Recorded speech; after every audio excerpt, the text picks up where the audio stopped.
நிச்சயம் பிரவீன். திருவொற்றியூர் சத்தியமூர்த்தி நகர் பகுதி, ராஜாஜி நகர் பகுதி மக்கள் 500க்கும் மேற்பட்டோர் ஆயுள் கழிவுகளால் பாதிக்கப்பட்டு எங்களுக்கு உடனடியாக நிவாரணம் வழங்கக்கூடிய சாலை மறியலில் ஈடுபட்டு வருகின்றனர். திருவொற்றியூர் மேற்கு பகுதி 7வது வார்டுக்குட்பட்ட கார்கில் நகர், ராஜாஜி நகர், வெற்றி விநாயகர் நகர் உள்ளிட்ட 32 தெருக்கள் வெள்ள நீருடன் ஆயில் கலந்து வீடுகளுக்குள் புகுந்து வீட்டு உபயோகப் பொருட்கள் வீணாகி பெரும் பாதிப்பை ஏற்படுத்திய நிலையில் முழுமையாக கணக்கெடுக்காமல் ராஜாஜி நகர் பகுதியை விட்டுவிட்டதால் ஆத்திரமடைந்த அந்த பகுதி மக்கள் 4 மணி நேரத்துக்கு மேலாக மணலி விரைவு சாலையில் உள்ள சத்தியமூர்த்தி நகர் பகுதியில் 500க்கும் மேற்பட்ட பெண்கள் திறந்து சாலையில் அமர்ந்து போராட்டம் நடத்தி வருகின்றனர்.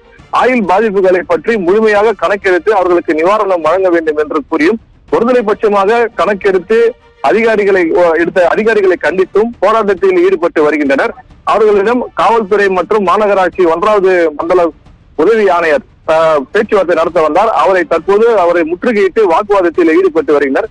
கச்சா எண்ணெய் வெளியேற்றிய CPCL நிறுவனத்தின் மீதும் அதிகாரி வந்து நேரடியாக வந்து தங்களிடம் பேச்சுவார்த்தை நடத்த வேண்டும் என்றும் உரிய இழப்பீடு வழங்க வேண்டும் என்றும் அந்த பகுதி மக்கள் சாலையில் அமர்ந்து போராட்டத்தில் ஈடுபட்டு வருகின்றனர். இதனால் அந்த பகுதியில் பெரும் போக்குவரத்து பாதிப்பு ஏற்பட்டுள்ளது.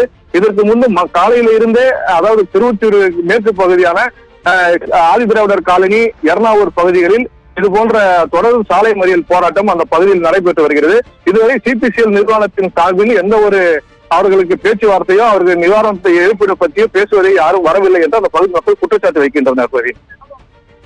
கணக்கெடுக்கும் பணியின் போது குறிப்பிட்ட ஒரு பகுதியை மட்டும் விட்டுவிட்டதாக கூறி சென்னை திருவொற்றியூரில் அப்பகுதி மக்கள் சாலை மறியல் போராட்டம் மேற்கொண்டு வரக்கூடிய அந்த காட்சியை நாம் பார்க்கலாம்.